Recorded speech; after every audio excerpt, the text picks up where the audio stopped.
ও মাগো, মাগো, আর পারছি না দাইমা, আর ব্যথা সহ্য করতে পারছি না আমি। তুমি যা করার তাড়াতাড়ি করো।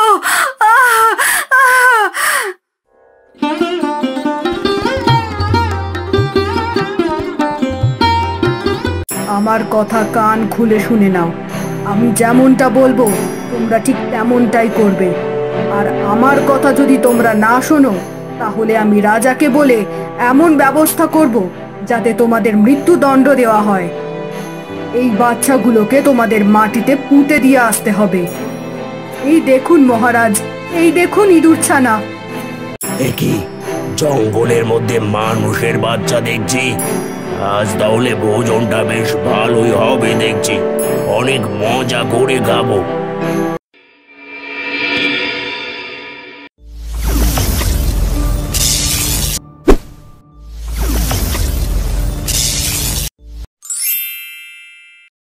গৌরীপুর রাজ্যের রাজা ছিলেন দশরথ।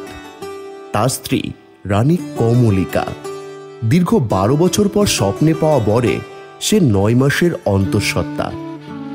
একদিন যেন এক ভয়াবহ অভিশপ্ত রাত।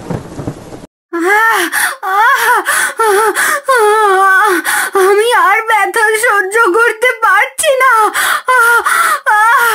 আমার ভীষণ কষ্ট হচ্ছে।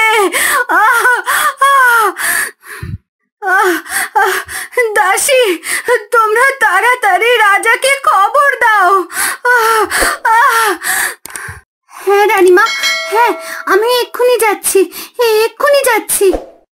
রানী কমলিকা বাচ্চা প্রসব যন্ত্রণায় ছটফট করছে, আর ওদিকে বাইরে ঝড় বৃষ্টিও শুরু হয়েছে।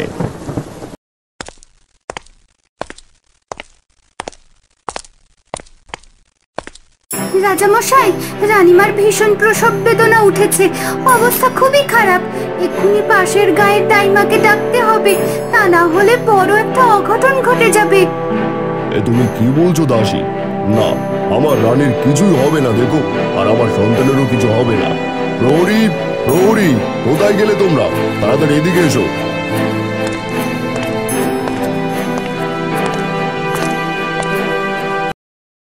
জি মহারাজ, আদেশ করুন। এক্ষুনি পাশের গায়ে যাও, পাশের গায়ে গিয়ে দাইমাকে নিয়ে আসার ব্যবস্থা করো। যথা আজ্ঞা মহারাজ, আমরা এক্ষুনি যাচ্ছি। এই বলে ঝড় বৃষ্টির রাতে প্রহরীরা দাইমাকে আনতে চলে যায় ওই পাশের গায়ে। রানীমার চিৎকারে যেন পুরো মহল ভেঙে পড়বে। দাইমা, ও দাইমা, এই কোথায় তুমি? দয়া করে দরজাটা খুলে দিন।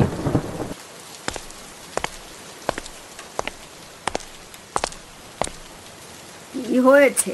তোমরা তোমরা এখানে কেন? দাইমা, দ্রুত চলুন, রানীমার অনেক প্রসব যন্ত্রণা উঠেছে, আমরা আপনাকে নিয়ে যেতে এসেছি। কিন্তু আমার ছেলে যে খুবই অসুস্থ, ঘরে শুয়ে আছে। এখন আমি কেমন করে যাই বলো? এটা রাজা দশরথের আদেশ দাইমা, যদি আপনি না যান তাহলে আপনার গর্দান যাবে। আচ্ছা ঠিক আছে, ঠিক আছে, চলো তাহলে। প্রহরীর এমন কথা শুনে দাইমা যেতে রাজি হয়। আর ওদিকে গৌরীপুর রাজ্যের মন্ত্রী রাজা দশরথের ছোট ভাই চন্দ্ররাজ রানীমার বাচ্চা হওয়ায় ভীষণ অসন্তুষ্ট। না না না না, এটা কিছুতেই হতে পারে না। আমার ভাইয়ের বাচ্চা হলে যে আমার রাজা হওয়ার স্বপ্ন স্বপ্নই থেকে যাবে। ওটা কোনোদিনও পূরণ হতে দেব না, ও কিছুতেই হতে দেওয়া যাবে না।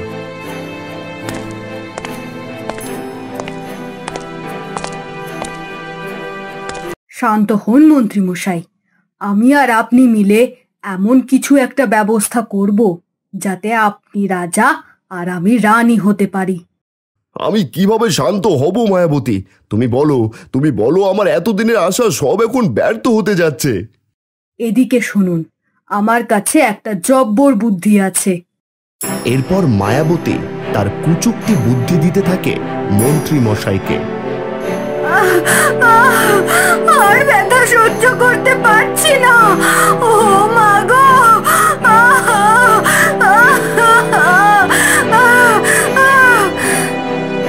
ওদিকে রানী রানী ব্যথায় ছটফট করছে। দুই দাসী পাশে দাঁড়িয়ে আছে। হঠাৎ করে ঘরে দাইমা প্রবেশ করে। দাইমা এসে গেছে, আর কোনো চিন্তা নেই রানীমা, আপনি একটু শান্ত হন। ঠিক আছে, সবকিছু গুছিয়ে রাখো তোমরা। আর তোমরা দুজন দাসী গরম জল ও নরম কাপড় নিয়ে আসো এক্ষুনি। ঠিক আছে দাইমা, ঠিক আছে, আমরা এক্ষুনি যাচ্ছি। ও মাগো, মাগো, আর পারছি না দাইমা, আর ব্যথা সহ্য করতে পারছি না আমি। তুমি যা করার তাড়াতাড়ি করো। শান্ত থাকুন রানীমা, শান্ত থাকুন, এক্ষুনি সব ঠিক হয়ে যাবে।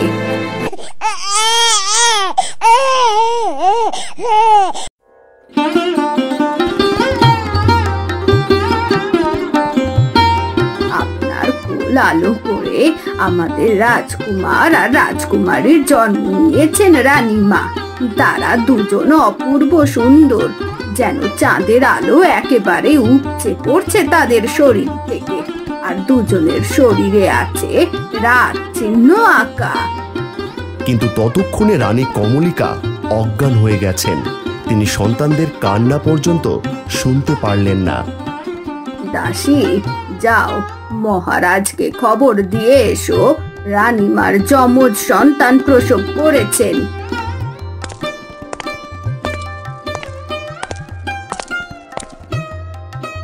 দাঁড়াও, কাউকে কিচ্ছু বলার দরকার নেই। কিন্তু কেন, রানীমার কি হয়েছে? আমার কথা কান খুলে শুনে নাও। আমি যেমনটা বলবো তোমরা ঠিক তেমনটাই করবে। আর আমার কথা যদি তোমরা না শোনো, তাহলে আমি রাজাকে বলে এমন ব্যবস্থা করব যাতে তোমাদের মৃত্যুদণ্ড দেওয়া হয়। এগুলো কি বলছেন আপনি? না না রানীমা, আপনি এরকম করবেন না আমাদের সাথে। আপনি বলুন আমাদের কি করতে হবে। এই বাচ্চাগুলোকে তোমাদের মাটিতে পুঁতে দিয়ে আসতে হবে। না না, কি বলছো মায়াবতী তুমি? এই যে মহাপাপ, এই কাজ আমি কিছুতেই করতে পারবো না, কিছুতেই না। হ্যাঁ রানীমা, আমরাও এই কাজ কিছুতেই করতে পারবো না। আমি আগেই বলেছি, তোমরা যদি আমার কথা না শোনো, তাহলে তোমাদের শাস্তি মৃত্যুদণ্ড দেওয়া হবে। এখন তোমাদের আর কিছুই করার নেই, এটা মেনে নেওয়া ছাড়া।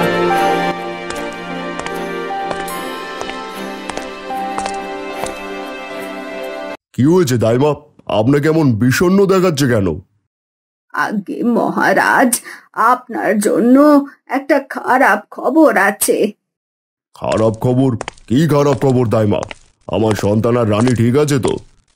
না মহারাজ, না, কিচ্ছু ঠিক নেই। রানীমা বাচ্চার বদলে কতগুলো ইঁদুর ছানা জন্ম দিয়েছেন।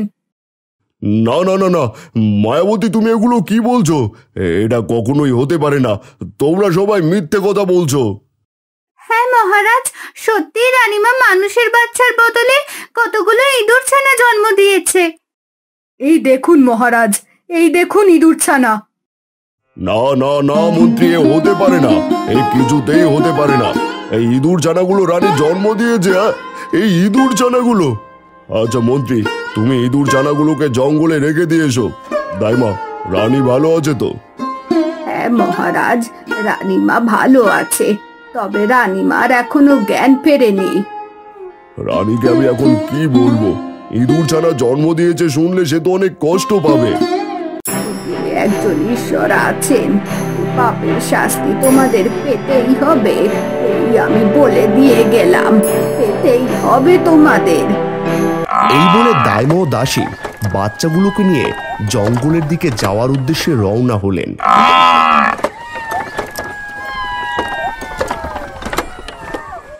দাইমা, আপনি কি রাজকুমার আর রাজকুমারীকে সত্যি মেরে ফেলবেন? তুমি কি পাগল হয়ে গেছো দাসী? এই নিষ্পাপ ফুলের মতো দুটো শিশুকে আমি হত্যা করব? তাহলে কি করবেন দাইমা? এই পাপ আমি কিছুতেই করতে পারবো না দাসী, কিছুতেই না। কিন্তু মন্ত্রী আর মন্ত্রীর বউ জানলে তো আমাদের মৃত্যুদণ্ড দিয়ে দেবে, আমরা তো কিছুই করতে পারবো না। সে পরে যা হবে দেখা যাবে। দাসী, তুমি রাজকুমারীকে জলে ভাসিয়ে দাও। বিধাতা নিশ্চয়ই এর একটা গতি করবেন। আর আমরা মন্ত্রী মশাইকে বলবো আমরা ওদের মাটিতে পুঁতে দিয়েছি। হ্যাঁ হ্যাঁ দাইমা, তুমি ঠিকই বলেছ। এই নিষ্পাপ বাচ্চাগুলোকে আমরা কিছুতেই হত্যা করতে পারবো না। দাইমা, এই ইঁদুর ছানাগুলোকে কি করব? ওই ইঁদুর ছানাগুলোকে জঙ্গলে ছেড়ে দাও। ওরাও তো নিষ্পাপ, তাই না? ছেড়ে দাও জঙ্গলে ওদেরকে। আমাদের মাফ করে দিও রাজকুমার আর রাজকুমারী। এটা তোমাদের ভাগ্যেই লেখা ছিল। আমাদের কিছুই করার নেই। আমরা যে বড্ড নিরুপায়। তোমরা আমাদের ক্ষমা করে দিও। এরপর ইঁদুরছানাগুলোকে জঙ্গলে ছেড়ে দিয়ে দাসী রাজকুমারীকে জলে ভাসিয়ে দেয়। এবার নিন দাইমা, রাজকুমারকে জলে ভাসিয়ে দিন। না না না, তুমি রাজকুমারীকে জলে ভাসিয়ে দিয়েছ ঠিক আছে, তবে আমি এই রাজকুমারকে ভাসাতে চাই না। কিন্তু মন্ত্রী মশাই যদি একবার জানতে পারে? কোনো কিন্তু নয়। আমি রাজকুমারকে কিছুতেই জলে ছাড়তে পারবো না। ও যে গৌরীপুর রাজ্যের উত্তরাধিকারী, ও যে কমলিকার বুকের ধন। জানি না এই হতভাগিনী কতই না কষ্ট পাচ্ছে। ওকে আমি একদিন ঠিক ওর মা কমলিকার কাছে ফিরিয়ে দেব, ঠিক ফিরিয়ে দেব। কিন্তু মন্ত্রী মশাই যদি একবার জানতে পারে, ও আমাদের কাউকে ছাড়বে না। তোমরা কোনো চিন্তা করো না দাসী, আমি রাজকুমারকে নিয়ে অনেক দূরে চলে যাব। ওখানে আমাদের কেউ চিনতেও পারবে না। ঠিক আছে দাইমা, ঠিক আছে, আপনার যা ইচ্ছা, আমরা কাউকে কিছুই বলবো না। আচ্ছা যাও তাহলে, দেরি হয়ে যাচ্ছে। তোমরা তাহলে এখন রাজকক্ষে ফিরে যাও। হ্যাঁ দাইমা, আমরা যাই তাহলে। তোমরা ভালো থেকো।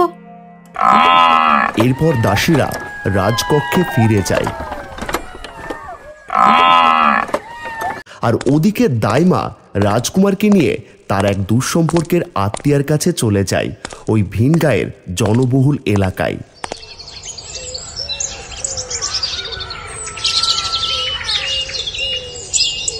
রাজকুমারী ভাসতে ভাসতে একটা জঙ্গলের ধারে চলে আসে।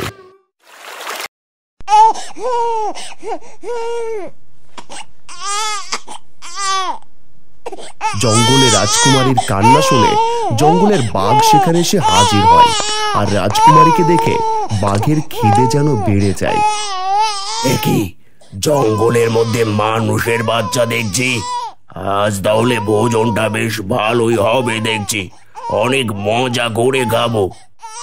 বাঘ সামনের দিকে এগুতে থাকে আর রাজকুমারীকে কান্না করতে দেখে তার অনেক মায়া হয় আর সেখানে দাঁড়িয়ে পড়ে সে।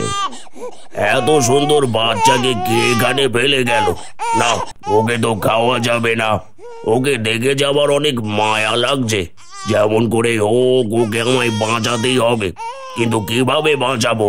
ওই তো পাশেই তো নদী বইছে দেখছি, আর নদীর ওপারে আছে জনবহুল লোকালয়। আমি বরং ওকে নদীতে ভাসিয়ে দিই।